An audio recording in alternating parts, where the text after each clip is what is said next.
WBSSC group ডির যে practice set চলছে, আজকে আমাদের 22 নাম্বার সেট।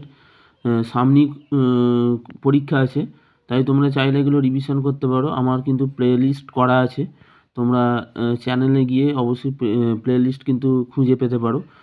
আর আজকে কিন্তু আমাদের প্র্যাকটিস সেট নাম্বার 22।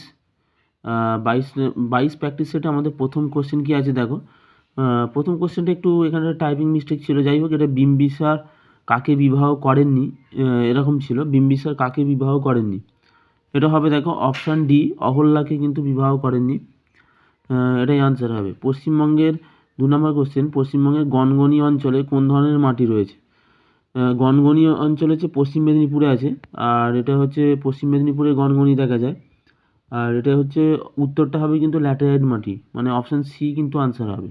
মাধ্যাকর্ষণের দ্বারা কার্য নির্ভর করে, কার্য কিসের উপর নির্ভর করে? 3 দাগের উত্তরটা হবে কিন্তু তোমাদের প্রাথমিক এবং অন্তিম অবস্থানে বস্তুটির উল্লম্ব উচ্চতার তফাতের সাথে। 3 দাগের বিয়েরটা উত্তর হবে। প্রশম দ্রবণে পিএইচ, আমরা জানি পিএইচ স্কেল, যেটা পিএইচের ফুল ফর্ম একটা আছে প্রোটেনজা অফ হাইড্রোজেন, আর পিএইচের কিন্তু 0 থেকে 14টা ভাগ থাকে এই স্কেলটায়। 7টা হচ্ছে নিউট্রাল হয়, আর এখানে নিউট্রাল মানেই প্রশম, যেহেতু প্রশমে চেয়েছে তাহলে উত্তর বুঝতেই পারছো, এখানে কিন্তু অপশান বি হবে। আর 7-এর নিচে হলে অ্যাসিডিক হয়, আর 7-এর ওপরে হলে সেটা কিন্তু বেসেস অর্থাৎ ক্ষারকীয় প্রকৃতির হয়। নেক্সট দেখি আমরা 5 দাগের কোশ্চেনটা, এক্সেল ফাংশন কমান্ড পাওয়া যায় কোন মেনুতে? এটা কিন্তু হবে 5 দাগেরটা অপশান এ, ইনসার্ট মেনুতে কিন্তু পাওয়া যায়, ইনসার্ট থেকে কিন্তু যাওয়া যাবে এক্সেলের ফাংশন কমান্ড। 6 দাগের ভারতের সর্বোচ্চ সামরিক সম্মান, সামরিক সম্মান বলেছে তখন কিন্তু উত্তরটা হবে পরমবীর চক্র। আর মেজর সোমনাথ শর্মা প্রথম কিন্তু মরণোত্তর প্রদান করা হয় এই পরমবীর চক্র সোমনাথ শর্মাকে।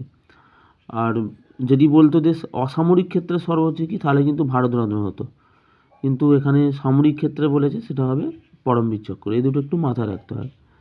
7 দাগের কোশ্চেনটা, কালকুট কার ছদ্মনাম? কালকুট কার ছদ্মনাম? কালকুট হবে অপশান ডি, সমরেশ বসুর ছদ্মনাম। তারপর দেখো ভুটানের সঙ্গে কোন রাজ্যের স্থলসীমা দীর্ঘতম বলেছে। 8 দাগের কোশ্চেনটা হবে সবচেয়ে স্থলসীমা দীর্ঘতম যে রাজ্যের ভুটানের সাথে, মানে ভুটান একটা দেশ, এই দেশের সাথে কোন রাজ্যের কিন্তু স্থলসীমা দীর্ঘতম, তাহলে অসম উত্তর হবে অপশান এ। 9 দাগের কোশ্চেন, ভারতের আঞ্চলিক গ্রামীণ ব্যাংক আরআরবি এর অংশীদারিত্ব কে হবে? অংশীদারিত্ব কিন্তু হবে 9 দাগেরটা ডি, কোনোটাই নয়, কারণ কেন্দ্রীয় সরকারের এখানে 50% থাকে এবং রাজ্য সরকারের প্রায় 15% থাকে, সেই জন্য কোনোটাই নয় করব। কালো মাটি অন্য প্রচলিত নাম কি? কালো মাটির অন্য প্রচলিত নাম হচ্ছে রেগুড়। দাক্ষিণাত্যের লাভা মালভূমিতে কিন্তু এই রেগুড় মাটি দেখা যায়। এই মাটির প্রধান ফসল হচ্ছে কার্পাস। রেগুড় তাহলে বললাম কালো মাটি অন্য নাম।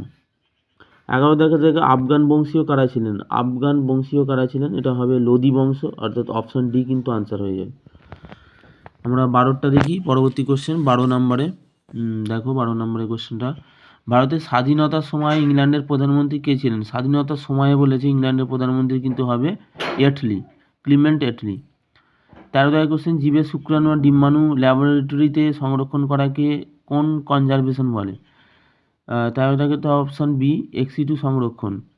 আর ল্যাবরেটরিতে কিন্তু সংরক্ষণ করাকে কি বলে? এটা এক্সিটু হবে। ইনসিটু হচ্ছে যেখানে কোনো প্রাণীকে যখন তার যে বসতি এলাকা, সেই বসতিতেই যখন সংরক্ষণ করি তখন সেটাকে আমরা ইনসিটু বলি। আর এক্সিটু হচ্ছে তার বসতি এলাকার বাইরে নিয়ে গিয়ে তাকে সংরক্ষণ করা হয়, সেটাকে এক্সিটু বলছি। আর একটা হচ্ছে পরাগরেণু, বীজ, তোমরা যদি জানো, শুক্রাণু, ডিম্বাণু, ভাজক কলা, এন্ডোস্পার্ম, এগুলো সবই সংরক্ষণ করা হয় কিন্তু, যেগুলো এক্সিটুর মধ্যেই ফেলে, ক্রায় সংরক্ষণ বলি আমরা। ফুটবলের মানে ক্রায় সংরক্ষণটা আসলে ক্রায় সংরক্ষণ, যেটা -196°C তাপমাত্রায় সংরক্ষণ করা হয়, এই ক্রায় সংরক্ষণ আসলে এক্সিটু এর মধ্যেই পড়বে। ফুটবলের আইনস্টাইন কাকে বলা হয়? ফুটবলের আইনস্টাইন কাকে বলা হয়? ফুটবলের আইনস্টাইন কী হবে উত্তরটা?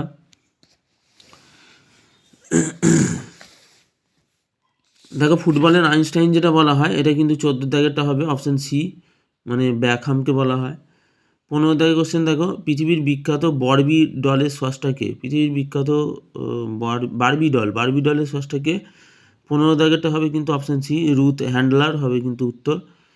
মহাকাশে যাওয়া ভারতীয় বংশোদ্ভূত প্রথম মহিলাকে? 16 দাগের কোশ্চেন, এটা কিন্তু উত্তর হবে 16টা তোমরা যদি দেখো কল্পনা চাওলা কিন্তু আমেরিকান মহাকাশচারী।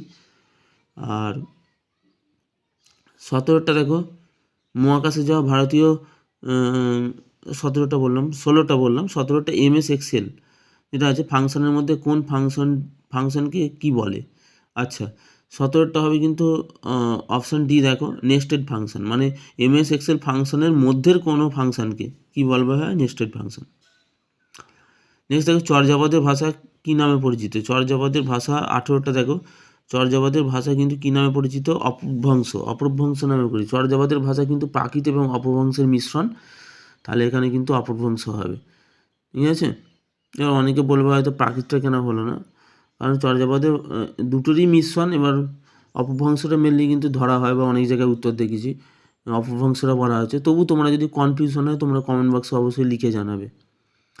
নেক্সট দেখো 2025 সালে মহিলা একদিবসীয় ক্রিকেট বিশ্বকাপ জয়ী দলের প্লেয়ার অফ দ্য ম্যাচ কে হয়েছেন না শেফালি ভার্মা, ইনি কিন্তু হয়েছেন। 20টা দেখো সম্প্রতি চিতাবাঘের রাজধানী হয়ে উঠল কোন শহর। চিতাবাঘের রাজধানী হয়ে উঠেছে কিন্তু বেঙ্গালুরু। এর আগে কিন্তু মুম্বাইয়ে বেশি ছিল, এখন কিন্তু বেঙ্গালুরু।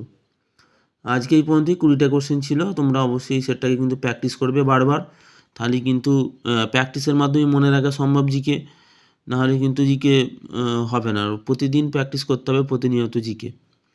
ধন্যবাদ সবাইকে, আজকে এই পর্যন্তই ক্লাস।